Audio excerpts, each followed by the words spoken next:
नहीं हो सकता। कितने गृहस्थ ऐसे महापुरुष हुए जो विरक्तों के आगे निकल गए, विरक्तों के आगे निकल गए। कितने ऐसे गृहस्थ हुए भरे पड़े हमारे इतिहास में, जो एक से एक महापुरुष हुए जो विरक्तों के आगे विरक्त खड़े होकर उनका आदर करते थे, विरक्त खड़े होकर के उनके आगे हाथ जोड़ते थे।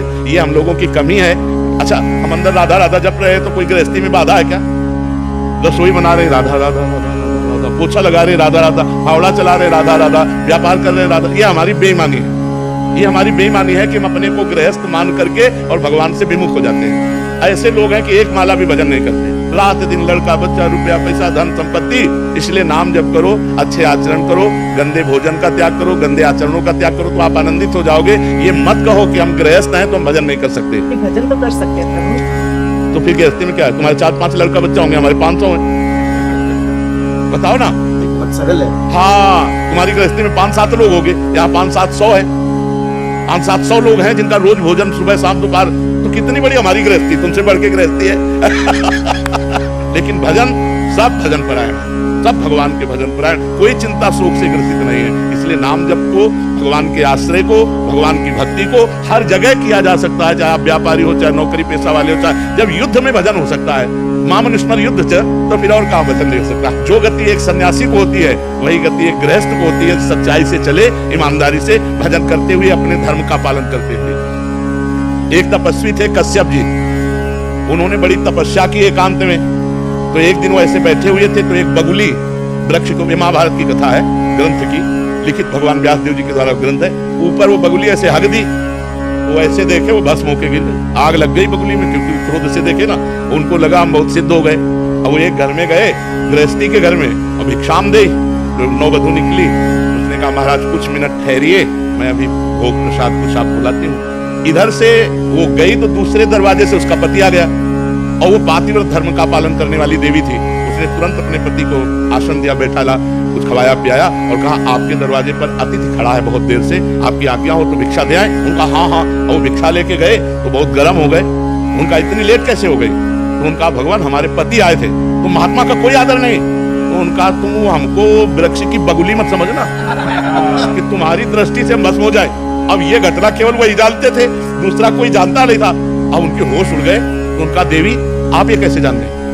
तो उनका तुम्हारी तपस्या को जब से तुम घर से निकले हो तब से आज तक को मैं देख रही हूँ। बोले ये कैसे? बोले मैं अपने पति को भगवान मानती हूँ, कभी पर पुरुष का स्पर्श नहीं किया, और भगवान का चिंतन करती हूँ, पति की सेवा करती हूँ, मुझे तीनों काल का ज्ञान है। अब आप समझो, एक विरक्त को उपदेश दे रही थी एक गृहस्थ नारी।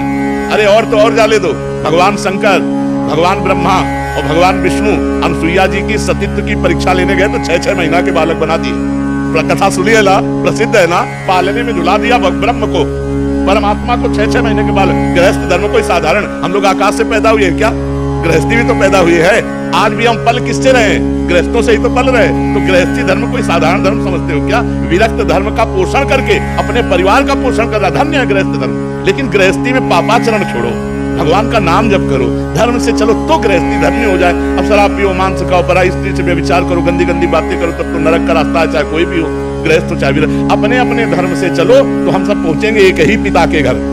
हम अपने धर्म से चले, आप अपने धर्म से चलो, दोनों को परमात्मा प्राप्ति हो जाएगी।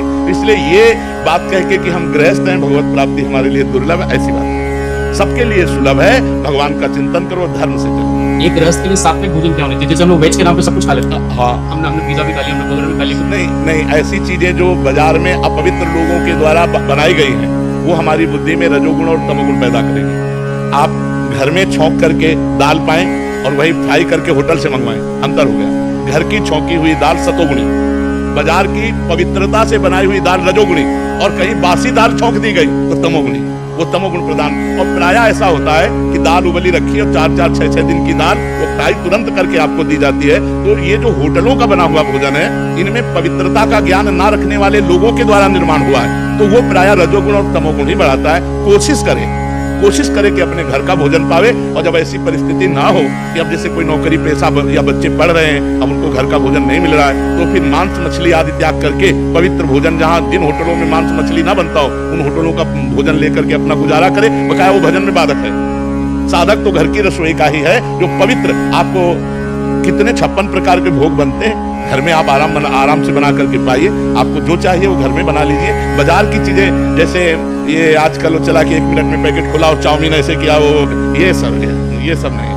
घर की चीजें, 2 रोटी ले लो, नमक ले लो, जरा सा तेल या घी ले लो और वो खा के गुजारा कर लो। सब्जी, रोटी, दाल, दही, दूध, घी, ये बहुत अच्छे अपने यहाँ पदार्थ हैं। आप 2 पराठा बना लीजिए, नमक से खा लीजिए, लेकिन ये पिज्जा, बर्गर, ये चीजें मत खाइए। ये आपके स्वास्थ्य के लिए भी हानिकारक है और परमार्थ के लिए भी हानिकारक है। आपकी बुद्धि पतित हो जाएगी, परमार्थ लायक नहीं। और आजकल लोग यही पसंद करते हैं, गंदा आहार हो, गंदा पेय हो तो बोले VIP पार्टी रही, और अगर सात्विक बढ़िया खीर पूरी सब्जी रोटी बना के बोला तो पार्टी रही।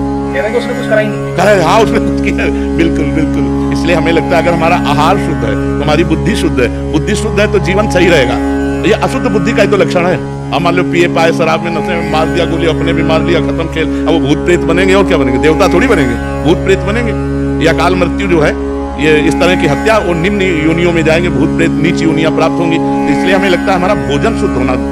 बच्चा अपनी माँ से नाराज हो जाता है, मार डालता है। कितने ऐसे केस देखो ना, माँ किसी दूसरे से फंस गई तो अपने बच्चे की हत्या कर देती है। आप घटनाओं को जरा क्रम से देखिए तो ये क्यों हो रहा है? क्योंकि आज हमारी बुद्धि भ्रष्ट हो रही है। हमारी बुद्धि भ्रष्ट होने का कारण हमारा भोजन है, हमारा संग है, हमारा दर्शन है, हमारा सुनना, हमारा बोलना, ये सब हमारे चिंतन पर प्रभाव डालता है। मोबाइल से हम देख रहे हैं, गंदा मित्रों का संग कर रहे हैं, गंदा आहार कर रहे हैं, हमारे आचरण गंदे नहीं होंगे, फिर होगा क्या? और आचरण गंदे हुए तो जिंदगी नष्ट हो गई, फिर भ्रष्ट हो गई, फिर जिंदगी को नहीं संभाला जा सकता।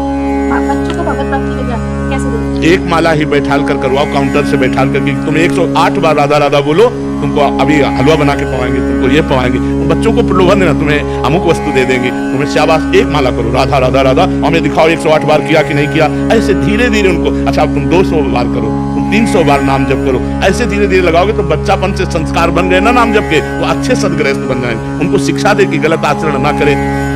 आजकल बच्चों का माहौल भी बहुत गंदा हो रहा है, तो अपने बच्चों को बचाए, उनसे प्यार से पूछे, कोई ऐसी गंदी बात, कोई ऐसी गंदी हरकत, कोई ऐसा गंदा संग, कोई ऐसी गंदी क्रिया, उनको प्यार दुलार की, अगर गलत किया तो उनको भय भी होना चाहिए। प्यार और भय के द्वारा हम अपने बच्चों की जिंदगी को बचाएं। नहीं, आज का वातावरण जो मोबाइल और कुसंग का है वो सीधे नष्ट करने वाला है, सीधे भ्रष्ट करने वाला है।